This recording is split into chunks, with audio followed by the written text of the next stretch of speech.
100%। अरे आप ओ okay, googly फेंकी। बताइए इल्यूमिनाटी है क्या, और क्या भारतीय भी इल्यूमिनाटी में शामिल है? बताइए। बात सही, बात सही। जो मैं डीप स्टेट बोलता हूँ, जी, मैं उसे इल्यूमिनाटी मानता हूँ। Same. I believe illuminati is a big contributor to deep yes state. Yes yes. मतलब इल्यूमिनाटी जिसके बारे में कोई नहीं जान पाया, जी, लेकिन जी, वो जी। है, वो कुछ कर रहा है, तो हम उसको कहीं कुछ नाम दे रहे हैं, कहीं कुछ नाम दे रहे हैं, जी, लेकिन भाई कुछ तो है। ये वही वाली बात है कि जीते जी और मरने में क्या अंतर है? बोले आत्मा का अंतर है। ऐसे ही देश जो चल रहा है ना, ये चंद जो कैबिनेट में चुन के लोग गए, इनकी वजह से तो नहीं चल रहा है भाई। कुछ तो है जो चला रहा है। तो this is the conspiracy theory you believe in?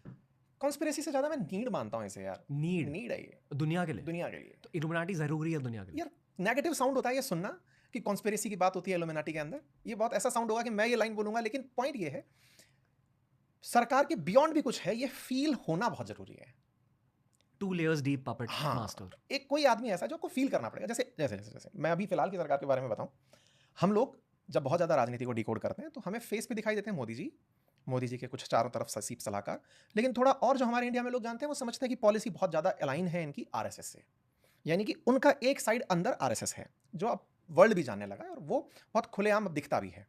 लेकिन जब तक आरएसएस नहीं था, तो आरएसएस उनका डीप स्टेट की तरह काम कर रहा था कि देश को क्या विजन देना है, किस तरह चलना है।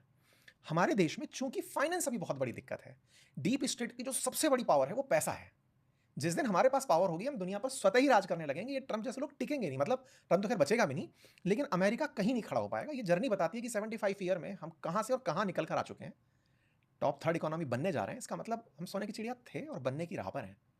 तो जब हम हैं, तो अब हम वो सीख चुके हैं ट्रेड्स जो ये लोग अपना करके अपना परचम लहराते चल रहे थे, हम पहुंच जाएंगे। प्लेबुक, मतलब प्लेबुक जो है। ये लोग कर रहे हैं वही चीजें अपनानी है। There's lots you can learn from both America and China.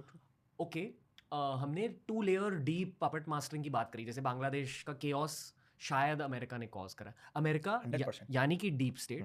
तो ये हो गए 2 लेयर नीचे। तीसरा लेयर आप कह रहे हो इल्यूमिनाटी है। मैं दूसरे लेयर को इल्यूमिनाटी के ही पैरेलल रखता हूँ, क्योंकि इल्यूमिनाटी जो लोग नहीं जानते उनके लिए एक अज्ञात व्यक्ति, वो किसी भी रूप में हो सकता है। आप भी हो सकते हैं, मैं भी हो सकता हूँ, लेकिन जिसको नहीं जानते। सर ये ऐसे खुल के मत कहो। ये मैं आपकी बात से वो वाली बात है, यति वाली बात है कि यार सुनो, यति देखा क्या? क्या ये बहुत बहुत बहुत सारी चीजें कह रहे हो सर। मेरे को मेरे बॉसेस को बताना पड़ेगा। देखते हैं। Back to illuminati. आपने कभी मस्ती के लिए इल्यूमिनाटी की हिस्ट्री पढ़ी है क्या? ये मैं बहुत ऐसे डीप डाइव करता हूँ। नहीं पढ़ी। It's cool. लाइक कहते हैं कि एक यूरोपियन सोसाइटी थी, सीक्रेट सोसाइटी थी, जो इवेंचुअली इल्यूमिनाटी बनी। It goes way back. Conspiracy theories ancient Egypt तक लेके जाते हैं। बस मैं कंस्पिरेसी थियरी शेयर कर रहा हूँ यहाँ। कहते हैं कि there was a group of Egyptian priests, Egyptian पंडित, जिन्होंने ये जो पुनर्जन्म का कॉन्सेप्ट है, ये वो समझ गए कि कैसे एक ही फैमिली के अंदर वो फिर से पुनर्जन्म कैसे ले सकते हैं, ताकि एक ही फैमिली में वेल्थ अक्यूमुलेशन हो जाए ओवर सेंचुरीज। पूरे कंस्पिरेसी थ्योरी जोन में मैं इसमें ऐड करना चाहूंगा। हाँ। इजराइल के लिए भी ऐसा कहा जाता है कि एक ऐसा परिवार है, मैं नाम भूल रहा हूँ उसका, रॉथस्चाइल्ड। हाँ। तो वो जो लोग हैं, वो इजराइल के लिए यही काम करते हैं जो आप इजिप्ट के लिए बात बता रहे हैं। वो तय करते हैं कि यहूदियों का कहाँ कहाँ एम्पायर होगा। Yes. यहूदियों के चलते अमेरिका कैसे उनके साथ अलाइन होता है, ये वो रॉथस्चाइल्ड परिवार है जो तय करता है। Ancient Israel and ancient Egypt are linked. Moses जो जूइश धर्म के एक saint, I don't know how to explain, prophet है मेन, वो उनका बचपन इजिप्ट में गुजरा था। Anyway, and he had taken the early Jews from Egypt to Israel. ये कहानी है जुडाइज्म में।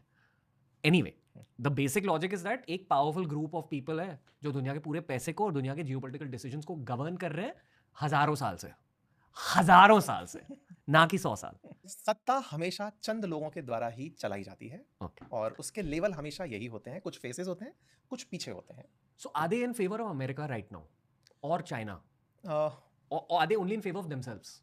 पावर के बारे में ना एक छोटा सा, मतलब जितना भी आप एनालाइज करेंगे, एनालिटिकल अगर हम बात करें, तो वो स्टैंड करती है जाकर के कि जितना ज़्यादा कॉन्सेंट्रेटेड रहे, जिस पर कंट्रोल आसान हो, वो पावर है। पावर केंद्रित होना चाहती है, पावर डिस्ट्रीब्यूट नहीं होना चाहती, क्योंकि सबके पास होगी तो फिर पावर की फील खत्म हो जाती है। अमेरिका में पहले ही लोग कम हैं, और अमेरिकन कंपनीज इस समय वर्ल्ड पर रूल कर रही हैं, तो उनके थ्रू वर्ल्ड पर पावर डायनेमिक्स प्ले करना बहुत आसान है, इसलिए वो अमेरिका के साथ है। यही डीप स्टेट कभी यूके के साथ था, कभी ये फ्रांस के साथ था। यानी पावर का जब जब केंद्रीकरण होगा, सेंट्रलाइजेशन होगा, हर देश अपने आप को पावरफुल बनाए रखने के लिए कुछ अल्ट्रा ऐसी टैक्टिक्स अपनाता है जिन्हें वो अपनी प्लेबुक में नहीं लिखता। हमारे देश के अंदर जब उन्होंने हिंदू मुस्लिम दंगे करवाए तो उनकी प्लेबुक में नहीं था कि हम हिंदू मुस्लिम दंगे कराना चाहते हैं। हमें इस तरह से देकर चले गए कि बॉर्डर डिस्प्यूट रहेगा ही रहेगा। हर देश को जहां जहां उन्होंने छोड़ा वहां बॉर्डर डिस्प्यूट में उलझा के छोड़ा। कि बॉर्डर डिस्प्यूट देकर जाना उनके उस समय के डीप स्टेट्स की थ्योरी थी, लेकिन खुद ही उसको मेंटेन करने लायक पैसा नहीं बचा पाए। वर्ल्ड वॉर 2 में इतने फूक गए तो अमेरिका निकल के आ गया। उन्होंने कहा सुनो, हमारा कोई रिलीजन नहीं है, हमारा कोई नेशनलिज्म नहीं है, हम चल दिए अमेरिका के साथ। अमेरिका में है कौन लोग? यूरोपियंस हैं जो जाके वहां बस गए। Which is why I believe it's important to study European history to understand modern day geopolitics कि क्या हो रहा है। True, very much true. America form because of medieval Europe. Medieval Europe में क्या हो रहा था? आपस में झगड़ रहे थे, at some point they realise नहीं आपस में नहीं झगड़ते, दुनिया को जाके कॉन्कर करते, affected the rest of the world. Where I am trying to get at with this is illuminati से इंडिया का क्या संबंध है? मैं लेके चलता हूँ, कुस्तुनतुनिया की कहानी सुनाना चाहता हूँ जिसके थ्रू इंडिया का खोज होता है और यूरोपियंस इंडिया में आते हैं। देखो इसमें क्या था ना कि यूरोपियंस की जब हम बात करते हैं, यूरोपियंस पैसे वाले कैसे बने? ये बड़े गरीब लोग हुआ करते थे। मतलब आप ऐसे समझो कि इस दुनिया में ना ग्रोथ उन लोगों ने की है जिन्हें ज़रूरत रही है। अगर आपको मैं सब कुछ दे रहा हूँ, आपको पता ही नहीं चल रहा है, कहते हैं ना वो क्या जाने पीर पर आई जिसकी कभी ना फटी हो बिराई, जिसने दर्द ही नहीं देखे वो क्या जानेगा। यूरोपियंस के केस में बड़ा तगड़ा काम ये था कि अगर आप उनका उठाकर ज्योग्राफिकल फीचर देखते हैं तो वो उस तरफ पड़ते हैं जहां पर ठंड बहुत है, टेम्परेट लाइन में है और फ्रीजेड जोन की तरफ है, वहां पे बर्फ पड़ती है। सूर्य इतनी देर के लिए रोशनी नहीं देता जितने हम देशों के लिए देता है जी। वहां पर खाने पीने के सामान भी इतने उपलब्ध नहीं है जितने हमारे पास है। पॉपुलेशन इस बात की गवाह भी है। चाइना और इंडिया बिल्कुल इसी तरह से पॉपुलेटेड बने, इंडोनेशिया इसी तरह से पॉपुलेटेड बना। उन लोगों को चाहे मसाले हों, खाने हों, इन सब चीज़ों के लिए हम पर डिपेंडेंट रहना पड़ता था। सर्दी है तो सर्दी के लिए वुलन है, कॉटन है, सिल्क है, इन सब के लिए डिपेंडेंट रहना पड़ता था। और हम बढ़िया ट्रेडर हुआ करते थे। इंडिया को जब सोने की चिड़िया बोला जाता है, इसका मतलब ये नहीं था कि हमारे 2 पंख थे और हम गोल्ड से लदे रहते थे। हम लोग बार्टर सिस्टम में व्यापार करते थे, लेकर गोल्ड आते थे। इंटरेस्टिंग कहानी ये है कि हम लोग व्यापारी थे। व्यापार के नाम पर हम चाइना से माल लिए, इंडिया से मसाले लिए, सिल्क रूट से निकल कर गए टर्की में, जहां पर फिलहाल के लिए हम यूरोप को कनेक्ट होते हुए देखते हैं, इस्तांबुल, वो जगह कॉन्स्टेनोपोलिस कहलाती थी, कुस्तुनतुनिया कहलाती थी, स्ट्रेट ऑफ बॉस्फोरस के पास। वहां से क्रॉस करके हम सीधा यूरोप में एंट्री करते थे। तो टर्की वो जगह थी जिससे बाई लैंड एशिया यूरोप से कनेक्ट होता था। अगर उस जगह पर नियंत्रण कोई स्थापित कर ले, अब देखना ध्यान से समझने की बात है, इधर से माल गया, उस तरफ से बदले में हम बार्टर में गोल्ड लेके आ रहे हैं। गोल्ड लेकर आ रहे हैं, सबको पता है कि गोल्ड व्यापारी लोग लेके कहां जाएंगे? इंडिया जाएंगे। इंडिया को क्या बोला जाता था? सोने की चिड़िया, क्योंकि हमारे पास गोल्ड भर भर के था। आप अगर देखेंगे तो गोल्ड की कहानियां, मतलब हमारे देश की कहानियों में तो ये भी शामिल है कि युद्ध में एक बार हम लोगों ने चांदी के गोले फेंके थे दुश्मन के ऊपर। कि राजस्थान के एक राजा की कहानी है, आप मतलब सर्च करेंगे तो पा जाएंगे। तो अल्टीमेटली हम लोग खूब पैसा कमा के लौटते थे। जब हम पैसा कमा के लौटते थे तो भूखे लोग रहते थे। कहाँ पे? अफगानिस्तान, ईरान, ये बैरन लैंड्स थी, आज भी बैरन थी। अगर आप भी जियोग्राफी सर्च करेंगे, इमेज निकालेंगे अफगानिस्तान की, तो आपको वहाँ पे कोई खेती बाड़ी नहीं दिखाई देगी। वहाँ पे खाली खलिहान पड़े हुए हैं, टेम्परेचर खूब कम तक पहुँच गया, ठंड बहुत है, कमाने के नाम पर कुछ नहीं है, चलो लूटते हैं, ज़रूरत है उनकी। उन्हें समझ में क्या आने लगा? इंडियंस पैसे कमा के लेके जा रहे हैं, इंडिया वाले लोग खूब प्रॉस्पेरस है। इंडिया कहाँ है? इंडस रिवर की दूसरी तरफ, इंडस से पार इंडिया। तो बोले चलते हैं। हमारे जितने भी आक्रमण हुए, अगर आप उनका इतिहास उठाकर देखेंगे तो वो उस तरफ से ही क्यों आए जो हमारा ट्रेड रूट हुआ करता था? क्योंकि वहां ये अवेयरनेस थी कि इंडिया पैसे वाला है। वहां से आकर के इंडिया पे इन्वेजन्स होते हैं, दिल्ली को टारगेट किया जाता है कि इनका पेट इतने में ही भर भी जाता था कि भाई सुनो, हमें विंध्याचल से नीचे नहीं जाना, हमें और नीचे नहीं जाना, सतपुड़ा से नीचे, हमारा पेट इतने में भर गया। साउथ इंडिया तक पहुंचते नहीं थे, इतनी प्रॉस्पेरिटी लेकर वो पहले ही भाग लेते थे कि यार इतना पैसा तो देखा ही नहीं। अच्छा, धीरे धीरे ऑटोमन एम्पायर बढ़ने लगता है। उनको ये समझ में आने लगता है कि यार ये तो रूट है जिसकी वजह से पैसा इंडिया तक जाता है, और यूरोपियंस के लिए तो ये गिव एंड टेक रिलेशन है। उन्होंने उसी कुस्तुनतुनिया पर अटैक करके कंट्रोल स्थापित कर लिया, टर्की बन गया। हमारा ट्रेड जो सिल्क रूट से होकर के यूरोप जाता था उसे रोक दिया गया। अब उनको जरूरत हमारे प्रोडक्ट की ज्यादा थी, यूरोपियंस को तलाशने के लिए छटपटाहट ज्यादा थी। तलाशा जाए कि कहां है ये इंडिया, कहां से आता है माल मसाला, चाइना कहां है, इंडोनेशिया कहां है, चलो ढूंढने चलते हैं। तब से इजाद हुआ वास्को डी गामा का रूट, जो कि समुद्र से होते हुए निकला, क्योंकि उन्हें यह था। इंटरेस्टिंग बात है, इंडिया की खोज में लोगों को यह पता चला कि धरती गोल है।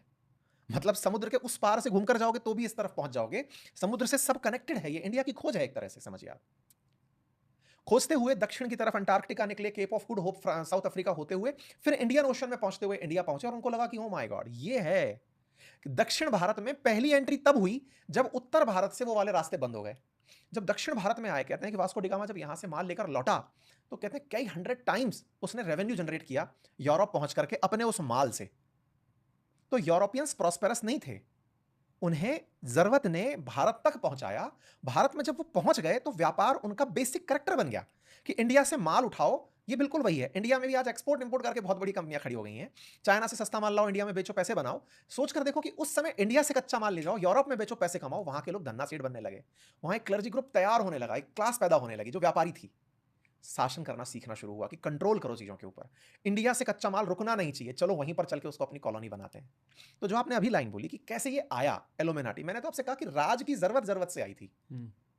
पावर में बैठना है, पावर में बैठना नेसेसिटी है, नेसेसिटी है तो कहां से चलकर आई, मैंने वो आपको कहानी सुनाई। तो पहले वहां था, फिर वो यूरोप से निकलकर अमेरिका पहुंचा। अब वही काम जो यूरोपियन कंपनी करती थी वो अमेरिकन कंपनी करती है। अमेरिकन कंपनी के पीछे पीछे चाइनीज चले आ रहे हैं। जिस दिन अमेरिकन खत्म होंगे चाइनीज पीछे खड़े होंगे, और उसके बाद में हम लोग खड़े हुए हैं। तो इल्यूमिनाटी चाइना में शिफ्ट होगी? पावर सेंटर है, जहां जहां पावर होगी वहां इल्यूमिनाटी होगा, यानी डीप स्टेट होगा। ओके, मतलब ऐसा नहीं है कि क्योंकि जब हम इल्यूमिनाटी विजुलाइज करते हैं ना, अक्सर गोरों को विजुलाइज करते हैं। मुझे तो कई बार ऐसा लगता है ये इल्यूमिनाटी और येटी पे आपका कॉपीराइट होना चाहिए। आपने इसके ऊपर इतनी चर्चा की। मैंने तो इल्यूमिनाटी की बात ही नहीं करी। कहीं पे भी ऐसी बात है कॉपीराइट डालो इस पे, ये तो मेरा पैदा किया। तो कभी कभी लगता है कि अगर एक नेशनल लेवल की कंट्रोवर्सी भी हो जाती है ना किसी की, उसमें भी इल्यूमिनाटी का हाथ रहता है कि ये जियोपॉलिटिक्स के बारे में बहुत ही ज्यादा बातें कर रहे हैं, हमारे बारे में बातें करना, चलो। ट्रू है, ट्रू है। मैं रिलेट कर पा रहा हूँ। Do you think they watching this? They watching everything, इसलिए वो ऑल सीइंग आई वाला लॉजिक रहता है। आप जो बोलोगे ठीक है। अच्छा, क्या मैं ज्यादा बात कर रहा हूँ? नहीं, I hope not, sorry guys. Please, मुझे यूट्यूबिंग बहुत पसंद